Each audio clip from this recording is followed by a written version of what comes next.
Assalamu alaikum warahmatullahi ta'ala wabarakatuh.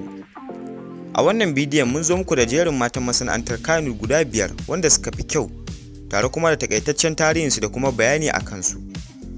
Amma kafin nan ka danna subscribe, sannan ka danna alamar ƙararrawa wanda ta mai albarka Arewa Pixel. Sannan kar ka manta ka taɓa like akan wannan bidiyon. Mun gode. Jaruma ta biyar da zamu fara da ita ce Fati Washa.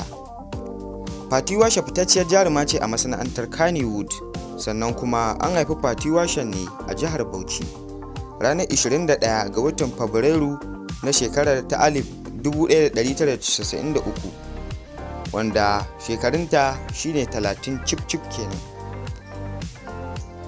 Kuma jarumar Fati Washa ta yi fina-finai da dama a cikin masana'antar Kannywood, inda yanzu ma tana gabatar da wani shiri mai farin jini a arewacin Najeriya ko kuma ce Afirka ma baki daya mai suna Labari na.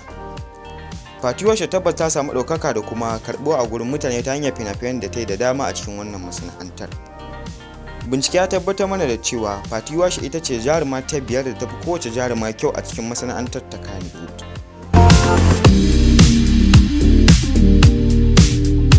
Sai jaruma ta hudu, wato Rahama Sadau. Rahama Sadau ita ma fitacciyar jaruma ce a masana'antar Kannywood, wadda aka haife ta ranar 7 ga watan Disamba na shekara ta 1993 a jihar Kaduna, wanda shekarun Rahama Sadau din ya kama shekaru 29 kenan. Kuma ta yi karatunta ne a jihar Kaduna, inda kuma ta shigo wannan masana'anta ta Kannywood a shekarar 2013, inda kuma zuwa shekara ta 2014 sai ta dauki award din da ta fi kowace jaruma iya acting a wannan shekarar. Bincike ya tabbatar mana cewa jaruma Rahama Sadau ita ce jaruma ta hudu a matan da suka fi kyau a cikin masana'antar ta Kannywood. Sai jaruma ta uku, wato Hadiza Gabon ko kuma ce Hadiza Aliyu Gabon, amma an fi saninta da Hadiza Gabon.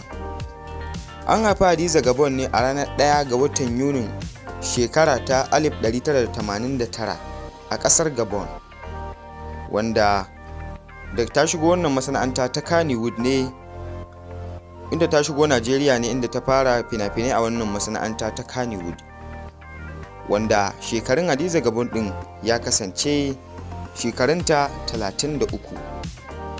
Kuma Hadiza Gabon din tana jin yaruka har guda 3: Hausa, Turanci, sannan kuma da Fulatanci wanda shine yaranta. Hadiza Gabon ita ma ta yi fina-finai da dama kamar irin su Indan ƙauye da dai sauran fina-finai wanda suka daga tauraruwarta duniya ta santa a cikin masana'antar ta Kannywood. Bincike ya tabbatar mana da cewa Hadiza Gabon ita ce jaruma ta uku a cikin jaruman da suka fi kyau a cikin wannan masana'antar ta Kannywood.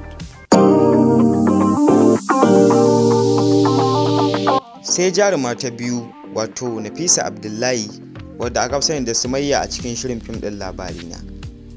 Ita ma Nafisa Abdullahi fitacciyar jaruma ce a masana'antar Kannywood, wadda aka haife ta a Najeriya a jihar Plateau, wato Jos, inda kuma ta shigo wannan masana'anta ne ta shirya fina-finai a shekara ta 2010, inda ta fara da wani fim ɗinta mai suna Dawo Dawo, inda fim ɗin ya haɗa da Ali Nuhu, Adam A. Zango, Nafisa Abdullahi da sauran jarumai a ciki. Kuma shekarun jarumar 32 ne. Sannan kuma ta yi fina-finai da dama wanda suka daga tauraruwarta a idon duniya aka santa. Bincike ya tabbatar mana cewa Nafisa Abdullahi ita ce jaruma ta biyu da tafi kowace jaruma kyau a cikin masana'antar ta Kannywood.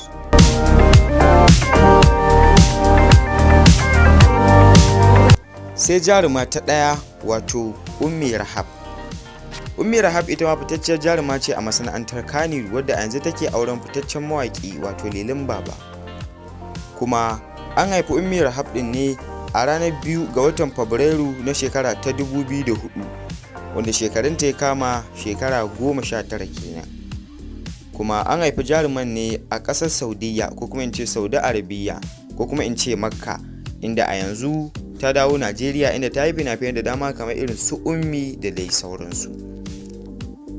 Tabbas ita ma Ummi Rahab tana ɗaya daga cikin jarumai mata masu farin jini, sannan kuma mafiya kyau a cikin masana'antar ta Kannywood, wanda bincike ya tabbatar mana cewa ita ce jarumar da ta fi kowace jaruma kyau a cikin masana'antar ta Kannywood. Kada ku manta za ku iya bayyana mana ra'ayinku a wajen da ake bayyana ra'ayi akan wannan bidiyon namu, wato comment section kenan. Mun gode sosai da sosai, ku manta subscribe da kuma like, sai ma da ku a bidiyon na gaba. Bisalam.